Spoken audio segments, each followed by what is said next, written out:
안녕하세요. 김 목사입니다. 오늘은 지난주를 블랙홀로 빨아들인 서울시장 6.5 사태를 중심으로 생각해 보겠습니다. 전 서울시장의 극단적 선택을 보며 억만분지 1이라도 시장은 자신의 행위를 로맨스라고 간주하지 않았는가라는 추측이 맴돌았습니다. 진짜로 말입니다. 문정부 들어 유행한 내로남불의 그 로맨스입니다. 그런데 고소당했다고 하니 60여 년의 삶의 불일치와 불연 속성을 퍼뜩 깨달은 것은 아닐까 하는 의구심입니다. 진실은 아무도 알 수 없게 되었지만 사실을 따져야 하는 관련자들은 시장을 두둔하거나 한 목소리를 낼 것으로 기대된 친여 성향의 시민단체들도 피해자 측의 기자회견을 지적했습니다. 사실은 드러날 것입니다. 분명한 사실은 민주진영 내에서 자기결정을 통해 생을 마감한 고 노무현 대통령과 노회찬 의원에게는 유족만이 있을 뿐이라는 사실이죠. 하지만 시장에게는 피해자도 남겨졌습니다.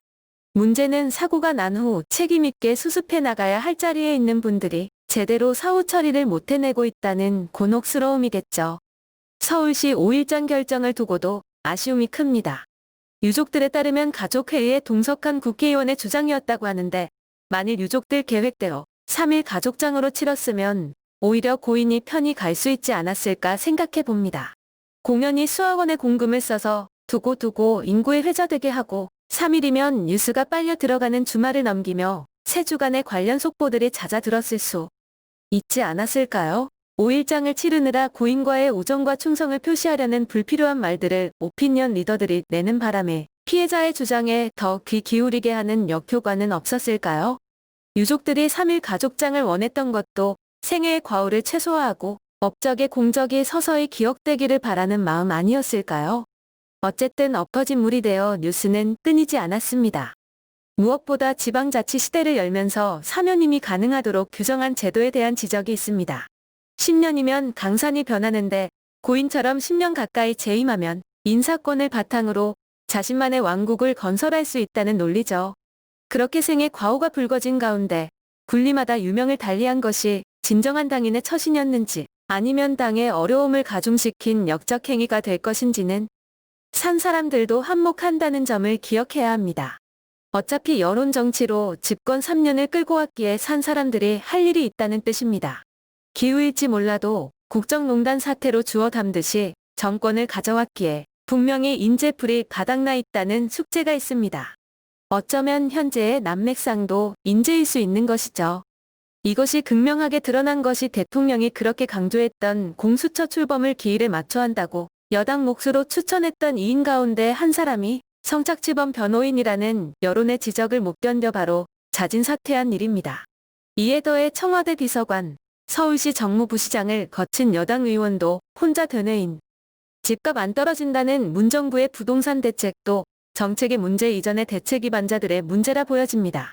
나아가 시장의 과오를 무마하기 위한 의도로 보이는 용어 프레임도 진부하다 못해 쓸모가 없어 만 하루도 못 되어 상식적인 용어로 바꾸고 말았습니다.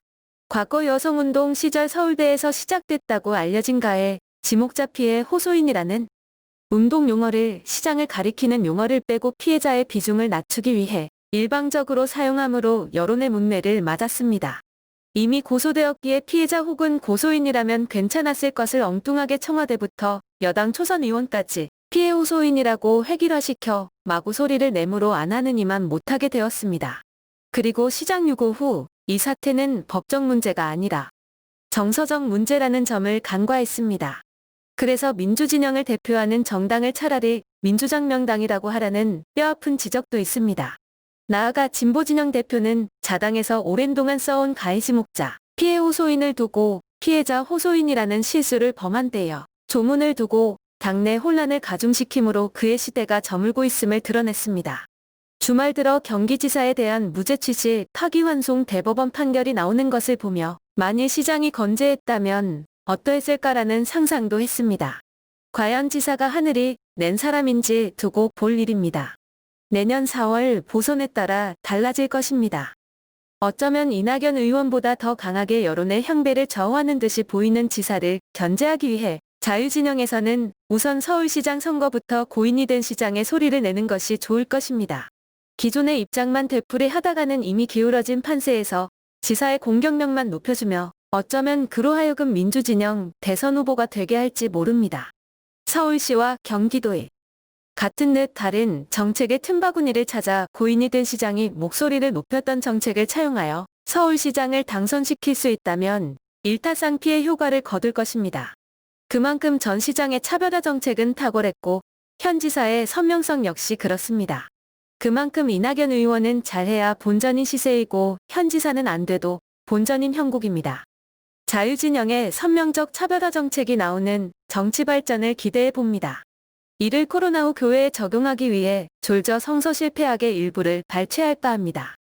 라인홀드 2번은 사람의 의지를 크게 두 가지로 표현했다. 살려고 하는 의지와 힘을 행사하려는 의지가 그것들이다. 동서양의 역사는 영웅들이 초발심과 평정심을 잃은 채 자신의 유한한 힘을 행사하려다 망했다는 수많은 사례를 보여준다. 영웅들일수록 일상의 약한 면모를 보인다. 반면에 성저들은 날마다 하늘 아래서 바르게 살려고 하면서 살아남으려고 애쓰는 사람들을 도운 아름다운 미담들을 남겨놓았다. 영웅과 성자의 차이는 인간의 의지가 어떻게 시작해서 어떻게 끝나는가, 그것이 일상에서 실현되는가 아닌가의 차이이다. 성자를 배출하는 포스트 코로나 교회가 되기를 기원합니다.